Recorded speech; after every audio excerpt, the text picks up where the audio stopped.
नमस्कार बच्चों। कक्षा 10 की गणित में हमने आपको पीछे 2.1 हल करवा दी है। 2.2 के हमने 3 सवाल आपको लगवा दिए थे, पहला, दूसरा, तीसरा।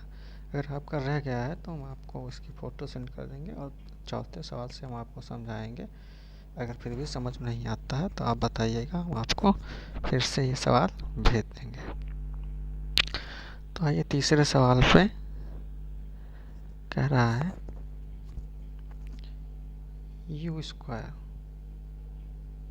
ठीक है, स्क्वायर प्लस 8u, ठीक है। तो इसमें हम जब लेंगे, इसके गुणनखंड करेंगे तो 4u इसमें भी मिल रहा है, 4u इसमें भी मिल रहा है, कॉमन ले लेंगे, ठीक है।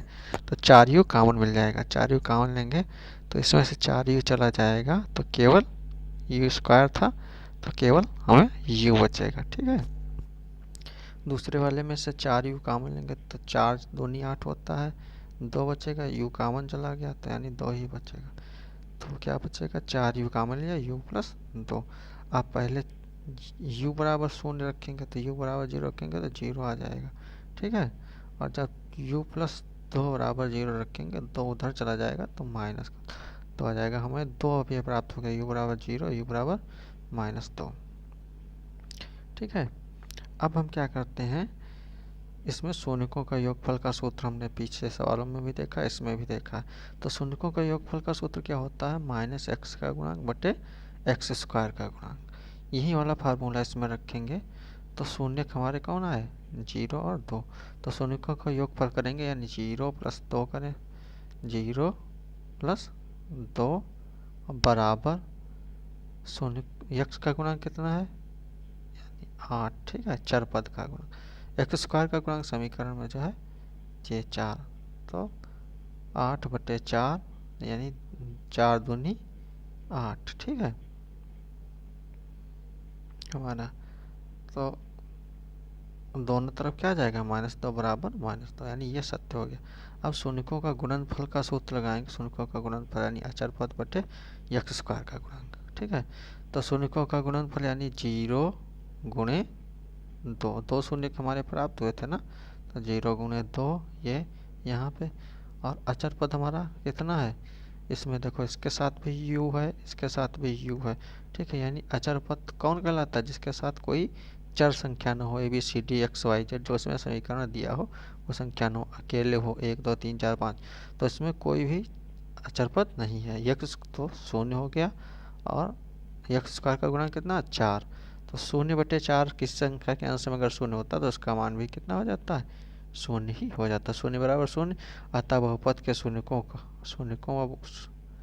गुणांकों शून्यकों का जो है मध्य उपयुक्त संबंध क्या है, सत्य है, जो ऊपर दिए गए। इसी प्रकार से पांचवा सवाल है t² - 15। इसको हल करेंगे तो t² - 15²। हमने पीछे एक्सरसाइज में सवाल पढ़ा, सूत्र पढ़ा है स्क्वायर माइनस बी स्क्वायर वाला, ठीक है। क्या होता है, एक ब्रैकेट में a माइनस बी होता है, एक में a प्लस बी होता है, ठीक है, ये वाला सूत्र होता है। तो इसी वाले सूत्र से हमने इसमें किया है, ठीक है। तो t² - √15 का स्क्वायर, ठीक है। अब इसमें करेंगे तो एक ब्रैकेट में t - 15 और दूसरे में t + 15। जब माइनस वाला लेंगे t - 15 तो हमारा इधर आएगा तो बराबर धनात्मक हो जाएगा, जब धनात्मक लेंगे इधर आएगा तो ऋणात्मक हो जाएगा। यानी हमें दो है शून्यक प्राप्त हुए, एक t बराबर √15, एक t बराबर -√15। तो सेम प्रोसेस इसमें भी अपनाएंगे, शून्यकों का योगफल बराबर -x का गुणांक बटे x स्क्वायर का गुणांक, शून्यकों का योगफल यानी √15 माइनस, ठीक है, √15, इनको जोड़ेंगे 0 हो जाएगा। x का गुणांक इसमें चार पद कोई नहीं है, ठीक है, तो 0/1 एक्स स्क्वायर का गुणांक, एक्स स्क्वायर के गुणांक में यहाँ पे कितना है, t² है ना, तो t² के साथ कौन संख्या है, जब कोई संख्या नहीं तो 1 तो होती है, तो बटे 1 यानी -15 बराबर -15 ये हमारा प्राप्त हो जाएगा, यानी ये सत्य हो गया। शून्यकों का गुणनफल वाला सूत्र लगाएंगे, ठीक है,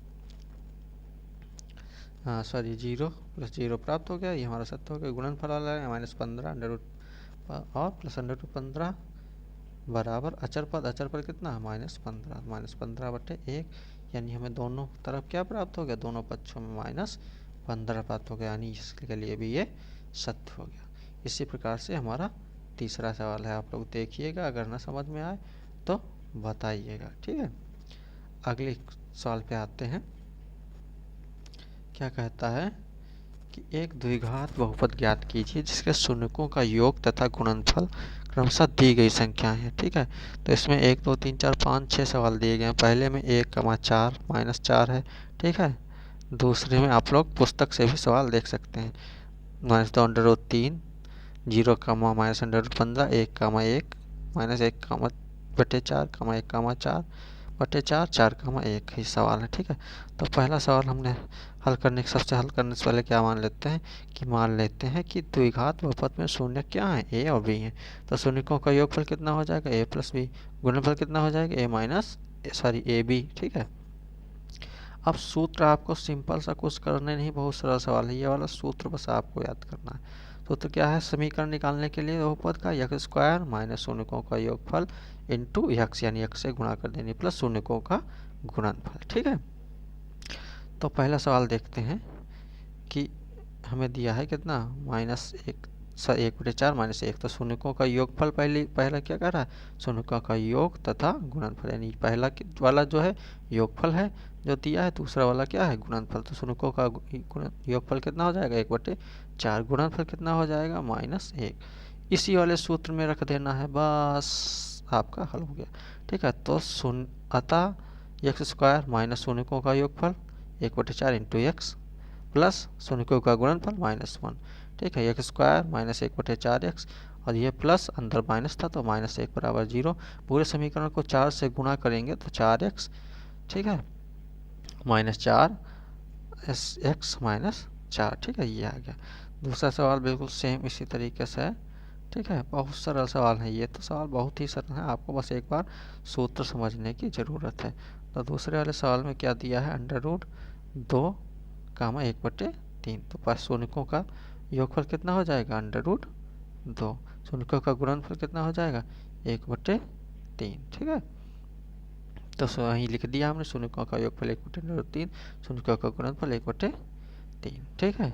अब इस वाले सूत्र में मान रखना है, बस x, तो मान द्विघात बहुपद हमें प्राप्त हो जाए, द्विघात बहुपद, ठीक है। x स्क्वायर माइनस शून्यकों का योगफल √2x प्लस शून्यकों का गुणनफल 1/3, ठीक है।